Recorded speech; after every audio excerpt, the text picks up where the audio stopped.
So today we study about identification. Okay, so there are two classification. We power 10, find the term of 5 today. For example, so we power 5. 1, 2, 3, 4, 5. 1, 3, 1, 3. So 10 to the big power, it is to 100. Yeah. Another example. Okay. For example, 10 to the fourth power. Right forward. 10 to the power. Okay, right forward. Nothing from the tree. Okay, 10 to the power, right now.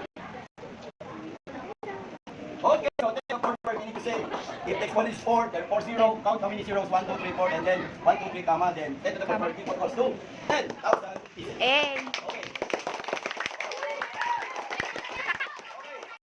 Another example of scientific notation, like this.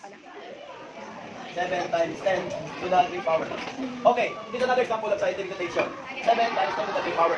So we write 7 and then add how many zeros? 3. 1, 2, and 3. So the 7 times 10 to the 3 power equals to 7,000. Okay, grade 6, you understand our lesson? Yeah! Okay, you understand. Thank you for your cooperation. Mabuhay, thank you po.